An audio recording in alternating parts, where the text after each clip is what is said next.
ಪಕ್ಷಕ್ಕೆ ಮುಜುಗರ ತರುವಂತಹ ಹೇಳಿಕೆಯನ್ನು ಕೊಟ್ಟರು ಅಂತ ಅಂದ್ಬಿಟ್ಟು ಕಾಂಗ್ರೆಸ್ನ ಶಾಸಕ ಇಕ್ಬಾಲ್ ಹುಸೇನ್ ಅವರಿಗೆ ಈಗ ಕೆಪಿಸಿಸಿ ವತಿಯಿಂದ ನೋಟಿಸ್ ಸರ್ವಾಗಿದೆ.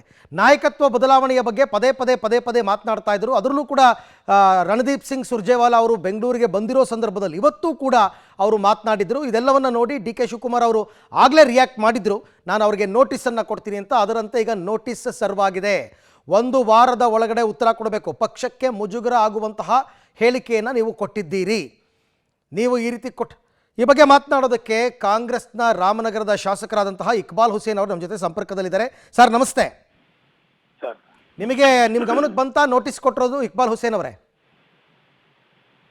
ನನಗೆ ಈಗ ತಾನೇ ಎಲ್ಲರೂ ಹೇಳ್ತಾ ಇದ್ದಾರೆ, ಫೋನ್ ಬಂದಿದೆ, ನಾನು ನೋಟಿಸ್ ಅನ್ನು ಇಶ್ಯೂ ಮಾಡ್ತಾ ಇದ್ದಾರೆ ಅಂತ. ನನಗೆ ಇಶ್ಯೂ ಮಾಡ್ಲಿ ಸರ್, ಇಶ್ಯೂ ಮಾಡಿದ್ಮೇಲೆ ಏನ್ ಕ್ರಮ ತಗೊಳ್ಳಿ, ಅದ್ರ ಬಗ್ಗೆ ನಾನು ನಡ್ಕೊಳ್ತೀನಿ. ಬಟ್ ನೀವು ಹೇಳಿದ್ರಿ ನೋಟಿಸ್ ಇಶ್ಯೂ ಮಾಡಿದ್ರು ಕೂಡ ನನ್ನ ಮಾತಿಗೆ ನಾನು ಬದ್ಧನಾಗಿರ್ತೀನಿ ಅಂತ. ಈಗ ಕಾಂಗ್ರೆಸ್ ಅಲ್ಲಿ ಶಿಸ್ತು ಬಹಳ ಮುಖ್ಯ ಅಲ್ಲ ಸರ್? ನಾನು ಏನೆಲ್ಲ ಹೇಳ್ಬಿಟ್ಟಿದ್ದೀನಿ. ಈಗ ನನ್ನ ಮೇಲೆ ಶಿಸ್ತು ಕ್ರಮ ತಗೊಳ್ತಾ ಇದ್ದಾರೆ, ನೋಟಿಸ್ ಇಶ್ಯೂ ಮಾಡ್ತಾ ಇದ್ದಾರೆ. ಸುರ್ಜೇವಾಲಾ ಅವ್ರನ್ನ ಭೇಟಿಯಾಗಿದ್ದೀರಾ ಸರ್? ಮಾಡಿದ್ದೀನಿ. ಅಲ್ಲೂ ಕೂಡ ಇದನ್ನೇ ಕ್ಲೈಮ್ ಮಾಡಿದ್ದೀರಾ? ಏನು ನಾಯಕತ್ವ ಬದಲಾವಣೆ ಬಗ್ಗೆ? ಹೌದೌದು, ಎಲ್ಲಾನು ಏನೇನು ಹೇಳ್ಬೇಕೆಲ್ಲ ಅಲ್ಲೇ ನನಗೆ ಏನಿತ್ತು ಅದು ಆ ಸ್ಟ್ಯಾಂಡ್ ಮೇಲೆಲ್ಲ ಹೇಳಿದ್ದೀನಿ. ನಾನು ನೋಟಿಸ್ ಕೊಡ್ತಾ ಇದ್ದಾರೆ, ನೋಟಿಸ್ಗೆ ನಾನು ಉತ್ತರವನ್ನು ಕೊಡ್ತೀನಿ. ಅಲ್ಲ ಸರ್, ನಿಮ್ಮ ಮಾತಿಗೆ ಡಿ ಕೆ ಶಿವಕುಮಾರ್ ಅವರೇ ಕೋಪ ಮಾಡ್ಕೊಂಡಿದ್ರು. ನಮ್ಮ ನಾಯಕರು ಪ್ರೀತಿ ಆರಾಮ್ ಮಾಡ್ಕೊಳ್ಳಿ, ಕೋಪ ಆರಾಮ್ ಮಾಡ್ಕೊಳ್ಳಿ, ನಂದು ಏನಿತ್ತು ನಾನು ಹೇಳಿದ್ದೀನಿ. ಯಾಕೆ ಸರ್ ಇಷ್ಟು ಬಲವಾಗಿ ಅದನ್ನ ನೀವು ಮಂಡಿಸ್ತಾ ಇರ್ತಕ್ಕಂಥದ್ದು, ನಾಯಕತ್ವ ಬದಲಾವಣೆ ಆಗಲೇಬೇಕು ಅಂತ?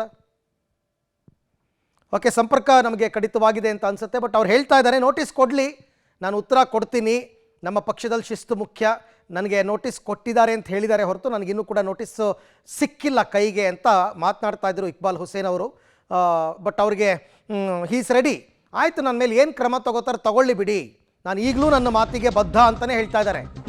ಆಮೇಲೆ ಸುರ್ಜೇವಾಲಾ ಅವ್ರಿಗೂ ಇದನ್ನು ಹೇಳಿ ಬಂದಿದ್ದೀನಿ ಅಂತ ಹೇಳ್ತಾರೆ. ಸೊ ಕಾಂಗ್ರೆಸ್ ಶಾಸಕ ಇಕ್ಬಾಲ್ ಹುಸೇನ್ಗೆ ಈಗ ಕೆಪಿಸಿಸಿ ವತಿಯಿಂದ ನೋಟಿಸ್. ಪಬ್ಲಿಕ್ ಟಿವಿಗೆ ಶಾಸಕ ಇಕ್ಬಾಲ್ ಹುಸೇನ್ ಪ್ರತಿಕ್ರಿಯೆ ಕೊಟ್ಟಿದ್ದಾರೆ. ಕಾಂಗ್ರೆಸ್ ಶಾಸಕ ಇಕ್ಬಾಲ್ ಹುಸೇನ್ ಈಗಷ್ಟೇ ನಮ್ಮ ಜೊತೆ ಮಾತನಾಡ್ತಾ ಇದ್ರು, ಪಬ್ಲಿಕ್ ಟಿವಿ ಜೊತೆ ಮಾತನಾಡ್ತಾ ಇದ್ರು. ಹೌದು, ನೋಟಿಸ್ ಕೊಟ್ಟಿದ್ದಾರೆ, ಕ್ರಮ ತಗೊಳ್ಳೋದಾದರೆ ತಗೊಳ್ಳಿ, ಕ್ರಮ ಬೇಕಾದ್ರೆ ತಗೊಳ್ಳಿ ಅಂತಲೇ ಹೇಳ್ತಿದ್ದಾರೆ. ನನ್ನ ಮಾತಿಗೆ ನಾನು ಈಗಲೂ ಬದ್ಧ, ಹೇಳೋದನ್ನೆಲ್ಲ ಹೇಳಿದ್ದೀನಿ, ಮೀಡಿಯಾ ಮುಂದೆನೂ ಹೇಳಿದ್ದೀನಿ, ಸುರ್ಜೇವಾಲಾ ಮುಂದೆನೂ ಹೇಳಿದ್ದೀನಿ, ವರಿಷ್ಠರ ಎದುರು ಎಲ್ಲವನ್ನ ಕೂಡ ನಾನು ಹೇಳಿದ್ದೇನೆ. ನನ್ನ ಮೇಲೆ ಕ್ರಮ ತಗೊಳ್ಳೋದಾದರೆ ತಗೊಳ್ಳಿ ಅಂತಕ್ಕಂಥ ಮಾತನ್ನೇ ಆಡ್ತಾ ಇದ್ದಾರೆ. ಅವರ ಮಾತಿಗೆ ಅವರು ಗಟ್ಟಿಯಾಗಿ ಅಂಟುಕೊಂಡಿದ್ದಾರೆ. ಇದು ಪಕ್ಷ ವಿರೋಧಿ ಅಂತ ಅವ್ರಿಗೆ ಅನಿಸಿಲ್ಲ, ಪಕ್ಷ ವಿರೋಧಿ ಹೇಳಿಕೆ ಅಲ್ಲ, ಸರ್ಕಾರಕ್ಕೆ ಮುಜುಗರ ತರುವಂತಹ ಹೇಳಿಕೆ ಅಲ್ಲ ಅಂತಲೇ ಅವ್ರು ಹೇಳ್ತಾ ಇರೋದು. ನಾಯಕತ್ವ ಬದಲಾವಣೆ ಆಗಬೇಕು ಅಂತ ನಮ್ಮ ಅಭಿಲಾಷೆ. ಅವ್ರು ಇನ್ನೂ ಏನೇನೋ ಹೇಳಿದ್ರಲ್ಲ, 100 ಜನ ಶಾಸಕರ ಬೆಂಬಲ ಇದೆ ಡಿ ಕೆ ಶಿವಕುಮಾರ್ಗೆ, ಅವರೇ ಮುಖ್ಯಮಂತ್ರಿ ಆಗಬೇಕು ಅಂತೆಲ್ಲ ಹೇಳಿದರು. ಆಮೇಲೆ ಡಿ ಕೆ ಶಿವಕುಮಾರ್ ಅವ್ರು ಕೋಪ ಆದರೂ ಮಾಡ್ಕೊಳ್ಳಿ, ಸಿಟ್ಟಾದರೂ ಮಾಡ್ಕೊಳ್ಳಿ, ಪ್ರೀತಿಯಾದರೂ ತೋರಿಸ್ಲಿ, ನಮ್ಮ ನಾಯಕರು ಅಂದರೆ ಇಕ್ಬಾಲ್ ಹುಸೇನ್ ಅವರಿಗೆ ರಾಜಕೀಯ ಗುರುಗಳು ಅಂತಲೇ ಕರೀತಾರೆ ಡಿ ಕೆ ಶಿವಕುಮಾರ್ ಅವ್ರನ್ನ. ಅವ್ರು ನಮ್ಮ ಗುರುಗಳು, ಏನು ಬೇಕಾದ್ರೂ ಮಾಡ್ಕೊಳ್ಳಿ, ನನಗನ್ಸಿದ್ದನ್ನು ನಾನು ಹೇಳಿ ಬಂದಿದ್ದೀನಿ ಅಂತ ಅವ್ರು ಹೇಳಿದ್ದಾರೆ. ಇಕ್ಬಾಲ್ ಹುಸೇನ್ ಪಬ್ಲಿಕ್ ಟಿವಿ ಜೊತೆ ಮಾತನಾಡ್ತಾ ತಮ್ಮ ರಿಯಾಕ್ಷನ್ ಕೊಟ್ಟಿದ್ದಾರೆ.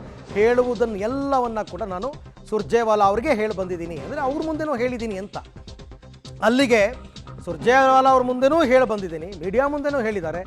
ಸೊ ಪಕ್ಷಕ್ಕೆ ಇದು ಮುಜುಗರ ಆಗಿದೆ, ಹಾಗಾಗಿ ಅವರು ಕ್ರಮವನ್ನು ತೆಗೆದುಕೊಂಡಿದ್ದಾರೆ. ಕ್ರಮ ಅಂತಂದರೆ ಏನು? ನೋಟಿಸನ್ನು ಕೊಟ್ಟಿದ್ದಾರೆ. 1 ವಾರದಲ್ಲಿ ಉತ್ತರ ಕೊಡಬೇಕು. ಆ ಉತ್ತರ ಕೊಟ್ಟ ನಂತರ ಕೆಪಿಸಿಸಿ ಏನು ಕ್ರಮ ತಗೊಳ್ಳುತ್ತಾ ಇಲ್ವಾ? ಇದು ಏನಂತಂದರೆ ಕೇವಲ ಇಕ್ಬಾಲ್ ಹುಸೇನ್ಗೆ ನೋಟಿಸ್ ಕೊಟ್ಟು ಉಳಿದವ್ರಿಗೆ ಕೊಟ್ಟಿರೋ ಎಚ್ಚರಿಕೆ ಇದು. ಇವರೊಬ್ಬರೇ ಅಲ್ವಲ್ಲ, ತುಂಬ ಜನ ಮಾತಾಡಿದಾರಲ್ಲ ಪಕ್ಷಕ್ಕೆ ಮುಜುಗರ ಆಗೋ ಹಾಗೆ. ಇವರು ಡಿ ಕೆ ಶಿವಕುಮಾರ್ ಅವ್ರು CM ಆಗಲಿ ಅಂತಾರೆ, 5 ವರ್ಷ ಸಿದ್ದರಾಮಯ್ಯನವರೇ ಇರಲಿ ಅಂತ ಯತೀಂದ್ರ ಅವ್ರು ಹೇಳಿದ್ದಾರೆ, ಮಹದೇವಪ್ಪನವ್ರು ಹೇಳಿದ್ದಾರೆ, ಬಸವರಾಜ ರಾಯರೆಡ್ಡಿ ಅವ್ರು ಹೇಳಿದ್ದಾರೆ. ಹಾಗಾಗಿ ಇವತ್ತು ಬಸವರಾಜ ಇಟ್ನಾಳ್ ಅವರು ಕೂಡ ಹೇಳಿದ್ದಾರೆ. ಸೊ ನಿಮಗಳಿಗೂ ಕಾದಿದೆ ಅಂತ ಎಚ್ಚರಿಕೆ ಕೊಡೋದಕ್ಕೆ ಒಂದು ನೋಟಿಸನ್ನು ಕೊಟ್ಟಿದ್ದಾರೆ ಡಿ ಕೆ ಶಿವಕುಮಾರ್ ಕಡೆಯಿಂದ. ಅಂದರೆ ಕೆಪಿಸಿಸಿ ಅಧ್ಯಕ್ಷರು ಕೂಡ ಅವರೇ ಆಗಿರೋದ್ರಿಂದ ಅವ್ರ ಕಡೆಯಿಂದಲೇ ಇವಾಗ ನೋಟಿಸ್ ಸರ್ವಾಗಿದೆ. ಒಂದು ರೀತಿಯಲ್ಲಿ BJPಯಲ್ಲಿ ಕೆಲವರನ್ನು ಪಕ್ಷ ವಿರೋಧಿ ಚಟುವಟಿಕೆ ಮೇಲೆ ಉಚ್ಚಾಟನೆ ಮಾಡಿದ್ರು. ಇಲ್ಲಿ ಇವಾಗ ನೋಟಿಸ್ ಕೊಡುವ ಹಂತಕ್ಕೆ ಕಾಂಗ್ರೆಸ್ ಬಂದಿದೆ.